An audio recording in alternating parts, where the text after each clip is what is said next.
오늘 우리에게 주신 하나님의 말씀은 요한계시록 22장 6절에서 21절까지 말씀입니다. 신약성경 423페이지 요한계시록 22장 6절에서 21절 말씀입니다.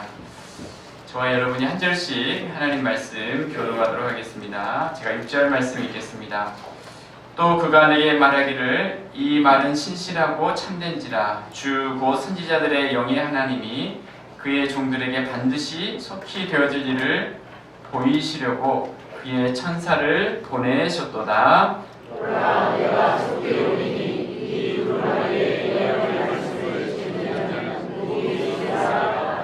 이것들을 보고 들은 자는 나 요한이니 내가 듣고 볼 때에 이 일을 내게 보이던 천사의 발 앞에 경배하려고 엎드렸더니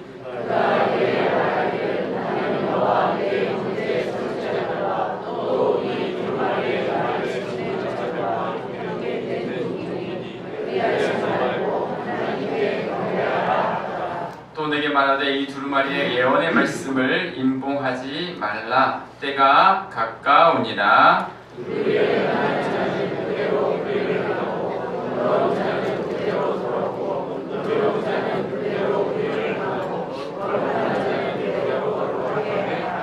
보라 내가 속히 오리니 내가 줄 상이 내게 있어 각 사람에게 그가 행한 대로 갚아 주리라.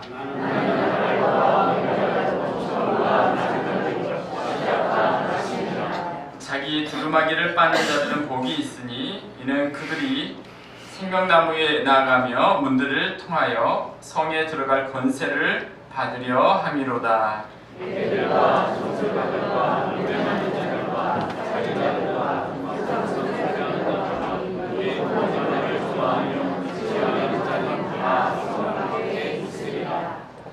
나 예수는 교회들을 위하여 내 사자를 보내어 이것들을 너희에게 증언하게 하였노라. 나는 다윗의 뿌리요 자손이니 곧 광명한 새벽별이라 하시더라.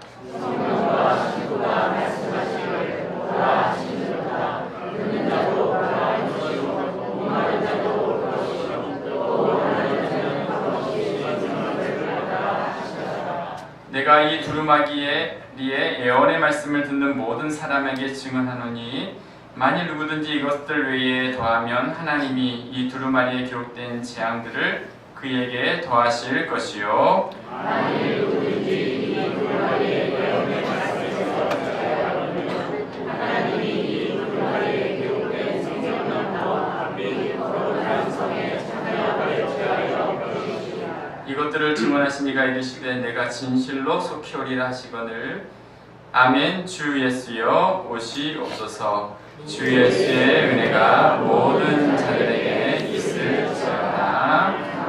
아멘. 할렐루야. 네, 오늘 예배 오신 성도님들을 주님의 이름으로 사랑하고 축복합니다. 저에게 계신 분과 서로 축복했으면 좋겠습니다. 네, 주님의 이름으로 사랑하고 축복합니다. 늘 건강하시기 바랍니다. 늘 건강하시기 바랍니다.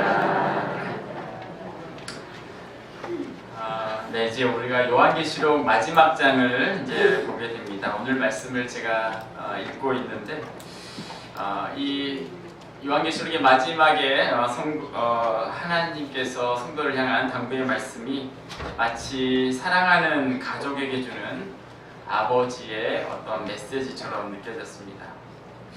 딸을 시집 보내는 아버지의 마음을 표현한 노래가 있는데요. 여러분 최백호의 애비라는 노래를 아십니까?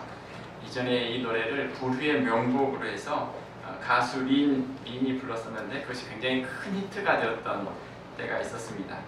그 노래 가사를 보면 이런 가사가 있습니다. 아장아장 걸음마가 엊그제 같은데 어느새 자라 내 곁을 떠난다니 강처럼 흘러버린 그 세월들이 이 애비 가슴속엔 남아있구나. 그래 울지 마라. 고운 드레스에 얼룩이 질라. 참아야 한다 애비 부탁은 그것뿐이다. 잘 살아야 한다 행복해야 한다. 애비 소원은 그것뿐이다. 애비 부탁은 그것뿐이다. 딸을 시집 보내는 아버지의 마음이 이 노래 가사에 잘 나타나 있는 것 같습니다. 잘 살아야 한다, 행복해야 한다, 그것 말고는 다른 소원이 없다라는 이 구절이 참 아버지의 마음을 잘 표현해주고 있는 것 같아서 우리의 마음을 울리는 것 같습니다. 오늘 요한계시록 마지막, 이제 성경의 마지막 장, 요한계시록의 마지막 장을 우리가 보고 있습니다. 성도들과 작별하는 이제 하나님의 마음이 이 아버지의 노래말처럼 이렇게 말씀하는 것 같습니다. 성도들에게 잘 살아야 한다, 행복해야 한다, 애비 소원은 그것뿐이다. 환난 많은 가운데, 이 세상 가운데 살아가는 성도들 향해서 잘 살기를 원한다. 너희가 정말 행복하기를 원한다.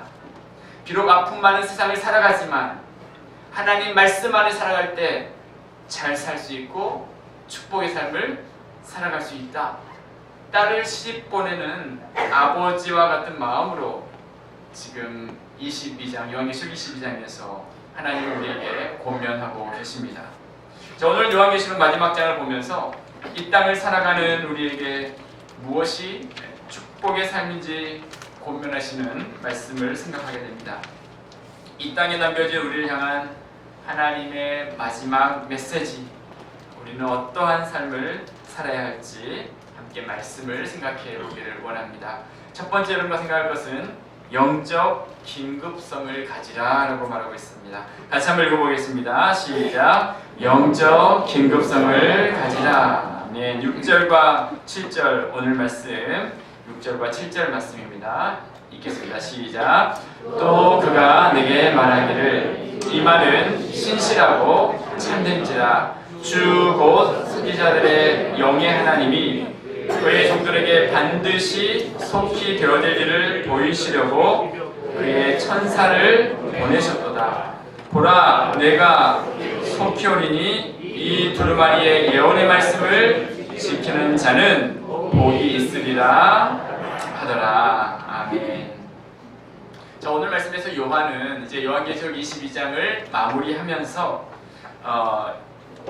속히 될 일이다라고 이야기하고 있고 내가 속히 올 것이다라는 그 말씀을 반복해서 하고 있습니다. 자, 그러면서 12절과 20절에서도 비슷한 내용이 반복되고 있는데요. 보라, 내가 속히 오리니 내가 줄 상이 내게 있어 각 사람에게 행한 대로 갚아주리라. 20절에는 이것들을 증언하시니가 이르시되 내가 진실로 속히 오리라. 내가 진실로 속히 오리라. 자, 예수님께서 속히 오실 것이다 말씀하고 계시고 이 일들은 속히 이루어질 것이다 라는 말씀을 하고 계시죠. 이 말씀은 요한계시록 1장 1절에도 시작하는 부분에서도 이렇게 말씀하시죠. 예수 그리스도의 계시라. 이는 하나님이 그에게 주사 반드시 속히 일어날 일들을 그 종들에게 보이시려고 그의 천사를 그 종 요한에게 보내셨다. 자, 요한계시록 시작과 마지막이 속히 이 모든 일들이 일어날 것이다 라는 말씀을 이렇게 앞뒤로 하면서 반드시 이 일들은 일어난다라는 것을 계속해서 말씀하고 있는 것입니다. 여기서 반드시 속히 일어난다라는 이 반드시라는 말은 필연적으로 이루어져야 하는 하나님의 신적 계획을 표현하는 것이고 속히라는 말도 하나님 계획의 즉각적인 성취를 묘사합니다. 그러니까 예수님의 죽으심과 부활을 이야기할 때에 마태복음 16장 21절에 이때로부터 예수 그리스도께서 자기가 예루살렘에 올라가 장로들과 대제사장들과 서기관들에게 많은 고난을 받고 죽임을 당하고 제3일에 살아나야 할 것을 제자들에게 가르쳤다라는 이 말씀, 고난을 당해야 하고 죽임을 당해야 한다. 반드시 예수님이 십자가에 죽으시고 부활하신다는 것을 말씀하는 표현과 똑같이 반드시 속히 이 일들은 이루어질 것이다 라고 말씀하고 있어요. 어떤 분들은 이 말씀을 보면서 이런 생각을 할 수 있습니다. 예수님이 말씀하신 지가 벌써 2000년이 지났는데 아직도 재림하지 않고 계시는데 어떻게 이 말씀을 믿을 수 있는가? 효력이 없는 것은 아닌가? 라고 말하는 분이 있습니다. 또 어떤 잘못된 이단들은 이제 속히 오신다고 했으니 내 하던 일 다 그만두고 이제 산에 올라가서 예전에 잘못된 그런 어떤 모습으로 예수님 모습을 기다렸던 이단들도 있었죠. 자, 우리가 요한계시록 볼 때 다니엘 말씀과 함께 보게 되는데요. 다니엘서 마지막 부분에서는 이 묵시의 말씀을 임봉하라라고 이야기했지만 오늘 본문 10절에서는 이 말씀을 임봉하지 말라, 두루마리의 말씀을 임봉하지 말라, 때가 가까우니라 라고 말합니다. 그만큼 이 말씀이 우리에게 가까웠다라는 거죠. 자, 사도행전에 보면 초대교회 성도들은 자기 자신들이 말세를 살아가고 있다라고 말하고 있어요. 예수님이 초림하신 이후부터 이미 말세는 시작이 된 거죠. 자, 그 이후를 살아가는 모든 시대, 오늘을 살아가는 우리에게까지, 자, 그때부터 이미 이 약속의 말씀은 성취되고 있습니다. 계속해서 이 약속들은 성취되고 있어요. 그런 의미에서 속히라는 이 말씀이 전혀 문제될 것이 없습니다. 또한 예수님의 재림 역시도 절정의 기간이 되면 빠르게 전개되겠지만 과정 자체는 하나님 나라가 시작될 때부터 최종적으로 승리할 때까지 모든 시대 전체에 걸쳐 이루어지게 되는 것이죠. 베드로 사도는 이렇게 예수님의 재림에 대해서 이야기합니다. 베드로서 3장 9절 말씀 같이 한번 읽어보겠습니다. 시작. 주의 약속은 어떤 이들이 더디다고 생각하는 것 같이 더딘 것이 아니라 오직 주께서는 너희를 대하여 오래 참으사 아무도 멸망하지 아니하고 다 회개하기에 이르기를 원하시느니라. 아멘. 주님의 시간표에서 한 사람이라도 더 구원하고자 하시는 주님의 계획하심 가운데 이 모든 재림이 이루어지고 있다는 거예요. 마치 자녀가 아빠에게 이제 물건을 사달라고 하면 아빠는 뭐라고 얘기하냐면 곧 사줄게 라고 얘기하죠. 곧 사줄게. 아빠의 마음은 그래, 너가 이 선물을 받을 때가 되면, 아빠 생각해서 그렇게 판단이 되면 그때가 되면 사줄게 라고 생각을 하지만 아이는 오늘 오후에 당장 가서 사줄 거라고, 이제 그렇게 아빠의 언어와 아이의 언어가 다르죠. 하나님의 시간과 인간의 시간은 다를 수 있습니다. 이처럼 예수님의 속히 오심은 여전히 유효한 약속입니다. 20절, 21절 말씀에 이렇게 이야기하고 있어요. 같이 한번 읽어보겠습니다. 시작. 이것들을 증언하신 이가 이르시되 내가 진실로 속히 오리라 하시거늘 아멘. 주 예수여 오시옵소서. 주 예수여 내가 모든 자들에게 있을지어다. 아멘. 주님이 속히 오신다라는 이 말씀을 했을 때에 성도들이 했던 고백은 아멘. 주 예수여 오시옵소서라는 고백이었어요. 그렇습니다. 결국 주님의 속히 오심에 대한 이 약속을 주시면서 우리에게 요구하신 것은 영적인 긴장감, 종말론적 긴장감을 놓치지 말고 살아가라. 영적인 긴장감을 가지고 살아가라는 거예요. 아이를 임신한 엄마는 그 아이가 언제 태어날지 정확하게 모르지만 언제라도 태어날 수 있을 것을 생각하면서 준비하며 살아가죠. 평상시에 그 아이를 태교하면서 그 아이에게 좋은 것을 준비해 주죠. 그와 같이 예수님의 재림도 마찬가지예요.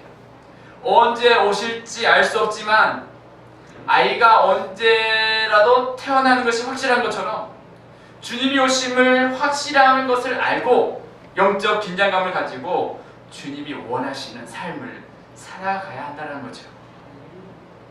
그렇습니다. 저리로서 산자와 죽은 자를 심판하러 오시리라. 사도신경의 고백과 같이 주님은 우리를 위해 이 땅 가운데 다시 오실 줄로 믿습니다. 언제 오실지 우리는 알 수 없지만 속히 이 땅 가운데 주님은 다시 오신다고 말씀하고 있어요. 저는 요한계시록 마지막 장을 보면서 이런 생각을 해봅니다. 요한계시록은 당시 극심한 핍박 가운데 있었던 성도들을 향한 위로의 메시지였어요. 고난당했던 그 성도들의 입장에서 보면 본능적으로 그 극심한 고통에서 해방되어 자유롭게 사는 것을 소망했을 것입니다. 그런데 이 요한계시록의 마지막 메시지는 너희의 고난이 사라질 것이다 라고 말씀하지 않으시고 주님이 속히 다시 오실 것이다 라는 말씀을 주고 계세요. 그리고 성도들은 아멘 주 예수여 오시옵소서라고 고백하며 살아가라고 이야기하고 있어요. 이 예수님의 다시 오심이 자신들의 현실적인 삶과는 거리가 멀어 보이기도 합니다. 지금의 그 고통의 문제를 예수님의 다시 오심의 말씀과는 그 고통의 문제와는 거리가 있어 보일 수 있습니다. 자, 그런데 예수님이 이들에게 주시는 마지막 메시지, 요한계시록을 통해 강조하고 싶은 메시지가 내가 속히 오겠다. 중요한 것은 이처럼 이 땅에서 영적인 긴장감을 가지고 살아가야 한다. 이 사실을 늘 기억하며 살 것을 말씀합니다. 오실 주님에 대한 절박한 마음을 가지라는 거죠. 고린도후서 6장 2절 말씀해 보면 이렇게 말씀을 합니다. 우리 같이 한번 읽어보겠습니다. 고린도후서 6장 2절 시작. 보라 지금은 은혜 받을 만한 때요, 보라 지금은 구원의 날이로다. 아멘. 2000년 전 바울이 고린도 교회 성도를 향해서 지금은 은혜 받을 만한 때다 라고 이야기를 했기 때문에, 2000년이 흘렀기 때문에 지금은 은혜 받을 때가 아니라고 말할 수 있습니까? 그렇지 않죠. 맞습니다. 지금 우리가 살아가는 이 시대도 역시 은혜 받을 때예요. 지금이 구원의 날입니다. 이런 시대일수록 우리는 더 하나님의 은혜를 사모하며 살아가야 할 줄로 믿습니다. 언젠가 한번 이야기했었던 우리 유석경 전도사님이라는 분이 계셨죠. 당신은 하나님을 의뢰하고 있습니다의 저자. 이분은 항암을 하면서 투병 생활하면서 참 이런 고백을 하십니다. 암에서 참 어렵고 힘든 시간을 보냈지만 그 시간이 자기에게 축복이었다라고 고백을 하면서 세 가지 이유를 말합니다. 이 첫째는 이 시간을 통해 하나님을 더 철저히 신뢰할 수 있었다. 신학교를 간 것도 하나님에 대한 온전한 신뢰를 배우고자 함이었는데 이 모든 시간을 통해 온전히 하나님을 신뢰할 수 있었다. 둘째는 죽음을 준비할 수 있는 시간, 호련히 내가 세상을 떠나지 않고 이 시간을 보내면서 미안한 사람들에게는 미안했다라고 고백을 하고, 사랑을 진심으로 표현하고 싶었던 사람들에게는 또 사랑을 표현해 줄 수 있었다라는 그런 고백을 해요. 그리고 이 모든 시간을 통해서 주님과 더 100만 배 내가 가까워진 것 같다, 더 가까워진 것 같다는 그런 고백을 글을 보았습니다. 무엇입니까? 이 시간이 정말 힘겹고 어려운 시간이었지만 삶의 마지막을 생각하게 되니 오히려 더 영적인 긴장감을 갖게 되고 세상에 파묻혀지지 않고 살아갈 수 있게 되고 하나님과의 관계는 더 깊어지게 되고 사람들에게도 더 넓은 마음으로 축복하며 살아갈 수 있게 되었다는 거겠죠. 그렇습니다. 우리가 요한계시록 마지막을 통해서 하나님이 우리에게 영적인 긴장감을 가지고 우리 모두도 그와 같은 마음을 가지고 살아가라고 말씀하고 있습니다. 내가 속히 올 것이다. 이 말씀을 늘 기억하며 영적인 긴장감을 가지고 또 믿음의 삶을 살아가는 우리 모두가 되시기를 주님의 이름으로 축복합니다. 두 번째 생각할 것은 이제 각 사람에게 행한 대로 갚아주신다고 말씀합니다. 같이 한번 읽어보겠습니다. 시작. 각 사람에게 행한 대로 갚아주시니라. 아멘. 우리 12절 말씀 같이 한번 읽어보겠습니다. 12절 시작. 보라 내가 속히 오리니 내가 줄 상이 내게 있어 각 사람에게 그가 행한 대로 갚아주리라. 아멘. 주님은 우리에게 영적인 긴장감을 가지고 살아가라 말씀하시면서 그와 같이 살아가는 자들에게 어떤 약속을 주시냐면 내가 줄 상이 있어서 너희 각 사람이 행한 대로 갚아줄 것이다 라고 말씀하고 있어요. 여러분, 일곱 교회의 편지를 요한계시록 앞에 부분에서 우리가 보면서도 교회에 대해서 하나님께서 믿음의 길을 갔던 교회들을 하나님이 약속의 말씀을 주시잖아요. 잘못된 길을 갔던 교회는 책망하시죠. 작은 능력을 가지고도 믿음의 길을 갔던 교회를 향해 하나님은 외면치 않으시고 축복의 말씀, 갚아주시겠다라는 말씀을 교회들에게 하셨죠. 서문화 교회를 향해서 네가 죽도록 충성하라 그러면 내가 생명의 관을 내게 주리라. 빌라델비아 교회를 향해서 내가 나의 인내의 말씀을 지켰음즉 내가 또한 너를 지켜 시험의 뜰을 면하게 할 것이다 라는 말씀을 하시죠. 그렇습니다. 하나님께는 우리에게 줄 상을 하나님이 가지고 계시죠. 여러분, 자녀들이 한 학년을 마치면 성적표를 받아오는 것처럼 우리의 인생을 마칠 때 하나님 앞에 우리의 성적표를 하나님께 받게 될 것이에요. 고린도후서 5장 10절 말씀에 이렇게 말씀을 합니다. 같이 한번 읽어보겠습니다. 시작. 이는 우리가 다 반드시 그리스도의 심판대 앞에 나타나게 되어 각각 선악간에 그 몸으로 행한 것을 따라 받으려 함이라. 아멘. 여러분, 예수님을 믿으면 구원의 은혜를 하나님께서 우리에게 주시죠. 이것은 무조건적 은혜입니다. 우리가 어떤 일을 해서 받는 게 아니라 하나님의 선물이죠. 그런데 성경에서는 상에 대해서도 말씀해요. 상. 자, 근데 이 상은 하나님이 주신 상은 무조건적인 게 아니죠. 각자가 하나님께 받는다라고 이야기하고 있어요.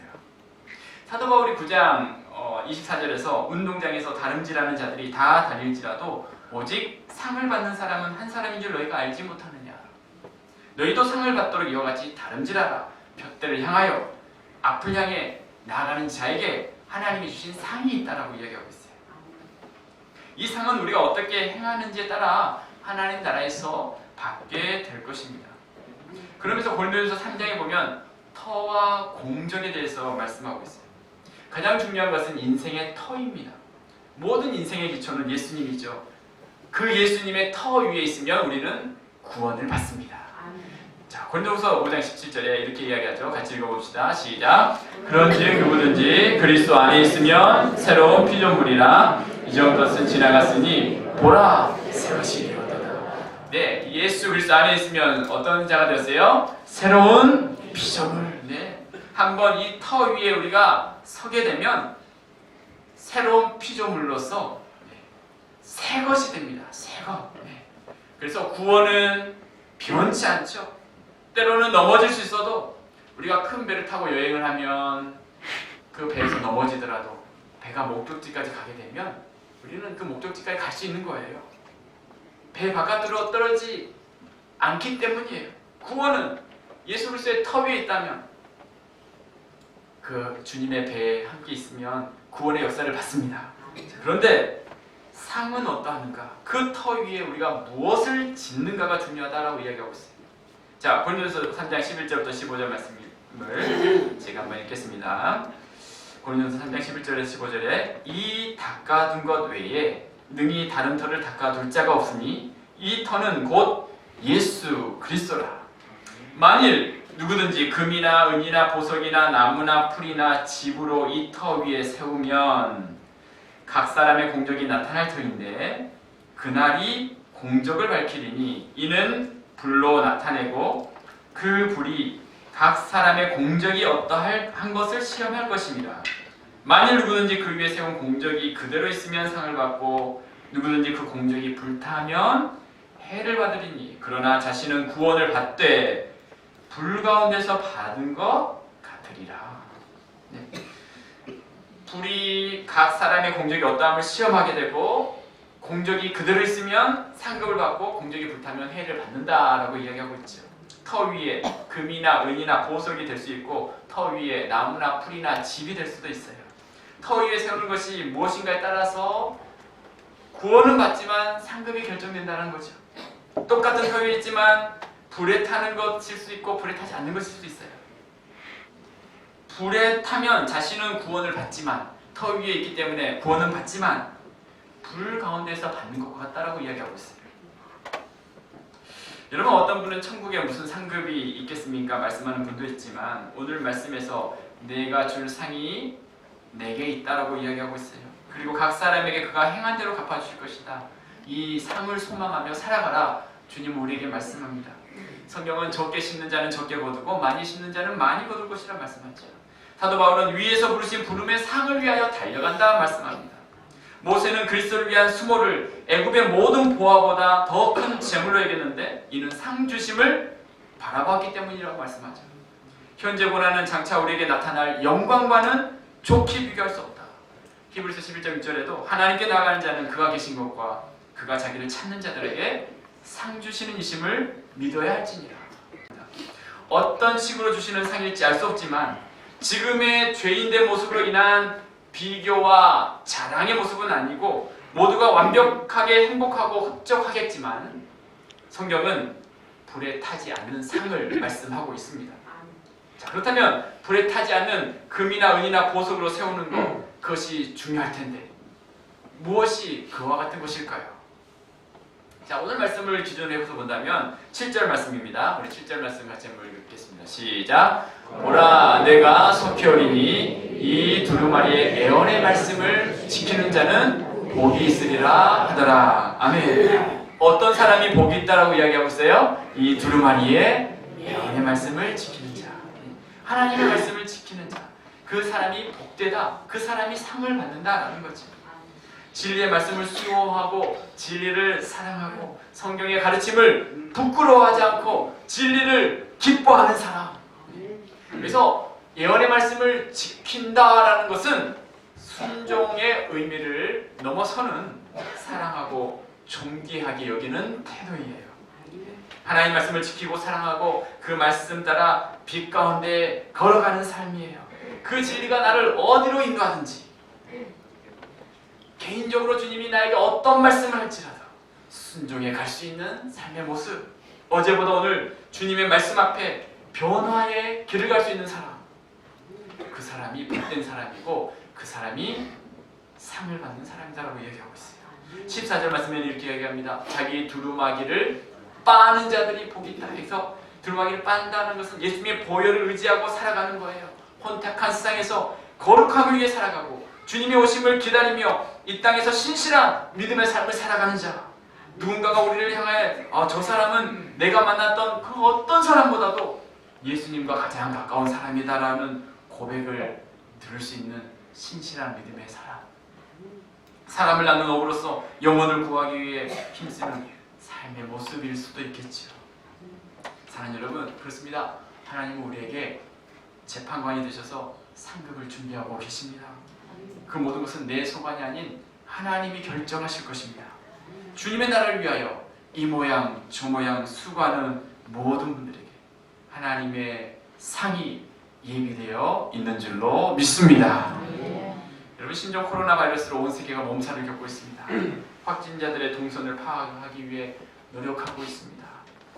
한 사람이 바이러스 보균자로 확인되는 순간 온 도시가 난리가 나는 이 현상을 보면서 또 이런 상상을 좀 해보게 됩니다. 신종 코로나 바이러스가 아니라 신종 예수님 바이러스. 이 바이러스에 감염되면 그 순간 먹구름 같은 얼굴이 환하게 변하게 되고 우울증이 사라지고 삶의 의욕이 생길 줄로 믿습니다. 이기심이 사라지고 서로를 돌보는 마음이 생기게 될 것입니다. 불의한 욕심과 다툼이 없어지고 일하는 곳마다 웃음꽃이 펼쳐나게 될 줄로 믿습니다. 이 바이러스에 감염되는 즉시 스트레스가 줄어들고 난폭 운전은 없어지고 부작용이 하나 있습니다. 그것은 도시 전체 경찰이 할 일이 없어서 경찰들이 직업을 바꿔야 한다는 것입니다. 사랑하는 여러분, 하나님 나라를 소망하고 주님이 주실 상을 바라보며 믿음의 길을 걸어가는 자에게 이와 같은 놀라운 은혜가 예비되어 있는 줄로 믿습니다. 세 번째 여러분과 함께 생각할 것은 역사의 주인공은 하나님이십니다 라고 말합니다. 같이 한번 읽어보겠습니다. 시작. 역사의 주인공은 하나님이십니다. 네, 이제 요한계시록 22장 마지막 장을 우리에게 말씀하시면서 이 책을 덮기 전에 우리에게 주시는 말씀 무엇입니까? 자, 이 놀라운 환상을 보면서 요한은 이제 천사에게 경배하려고 합니다. 8절과 9절 보니까 이것들을 보고 들은 자는 나 요한이니 내가 듣고 볼 때에 이 일을 내게 보이던 천사의 발 앞에 경배하려고 엎드렸더니 그가 내게 말하기를 나는 너와 내 형제 선지자들과 또 이 두루마리의 말을 지키는 자들과 함께 된 종이니 그리하지 말고 하나님께 경배하라 하더라. 자, 요한이 19장에서도 혼인잔치에 대한 말씀을 듣고서 천사에게 경배하려고 했을 때에 오직 하나님께만 경배하라는 말씀을 하셨지. 오늘 말씀도 요한이 또 한 번 천사에게 경배하려고 했어요. 너무나 놀랍기 때문에 그때도 하나님께만 경배하라 말씀합니다. 무슨 말입니까? 이 모든 역사의 주인공은 하나님이시다. 요한계시록 마지막에 드러나야 할 분은 하나님 한 분뿐이시다. 천사도 아니고 요한도 아니고 하나님만이 찬양과 경배받으시기에 합당하신 분이시라고 말씀하신 줄로 믿습니다. 그래서 오늘 말씀에서 이렇게 고백합니다. 13절 말씀에 이렇게 이야기합니다. 같이 읽겠습니다. 시작. 나는 알파와 오메가요 처음과 마지막이요 시작과 마침이라. 아멘. 예수님께서 자신을 뭐라고 이야기하세요? 알파와 오메가. 알파와 오메가가 무슨 뜻이죠? 네, 헬라어의 A와 영어의 A와 Z라는 것과 같습니다. 알파벳의 시작과 마지막이에요. 자, 처음과 마지막이라는 뜻이죠. 역사를 시작하신 하나님이 역사를 마무리하신다라는 뜻이에요. 창세기의 하나님이 요한계시록의 하나님이시라는 거예요. 이 땅을 창조하신 하나님이 마지막 심판의 하나님이시다 말씀하고 있어요. 하나님은 자신이 시작하신 것을 마무리하시는 분이십니다. 시작하신 일을 끝내시는 분이세요. 이처럼 구원은 하나님으로부터 시작되고 하나님께서 마치시죠. 자, 이것이 우리의 삶의 안심의 근거가 돼요. 우리가 시작하고 우리가 마친다면 얼마나 불안하겠습니까? 우리는 어떤 일을 끝낼 수도 없는 사람들이에요. 그러나 하나님은 알파가 되시고 오메가가 되시고 시작이 되고 마지막이 되시고 창세기의 하나님이 되시고 계시록의 하나님이 되시는 분이세요. 그렇습니다. 우리의 삶을 향한 하나님의 계획과 마찬가지예요. 우리의 인생의 알파와 오메가가 되시는 줄로 믿습니다. 우리의 인생의 시작과 마지막이 되십니다. 우리는 때로는 이 세상을 살아가면서 넘어질 때가 있어요. 우리 인생의 모든 여정을 그러나 시작하시는 그분이 완성하시겠다. 우리가 때로는 넘어진다 할지라도 끝까지 하나님이 책임져 주실 것이다.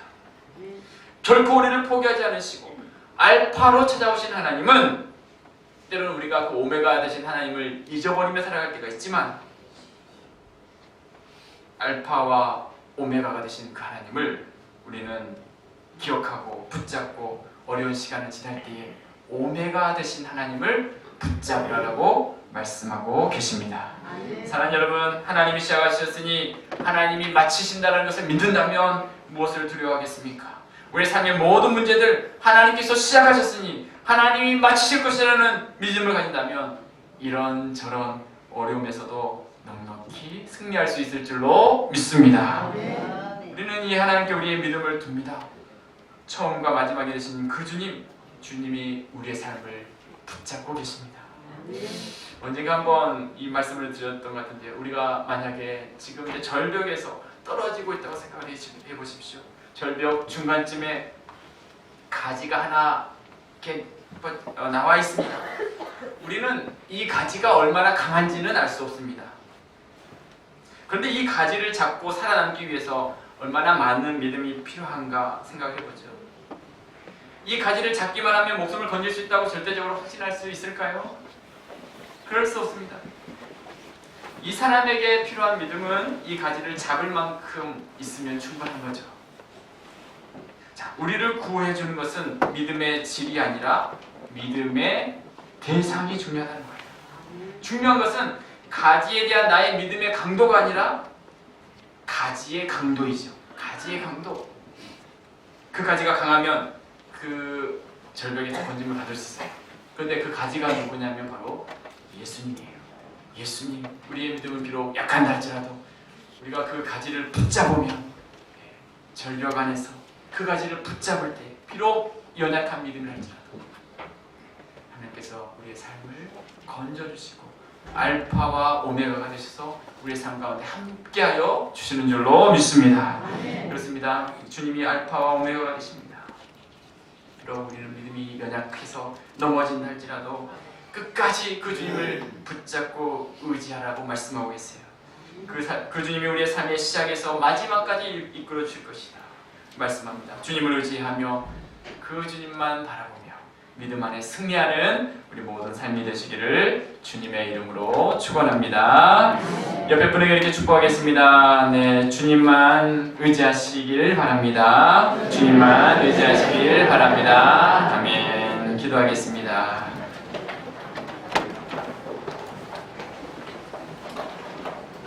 살아계신 하나님 아버지 감사합니다.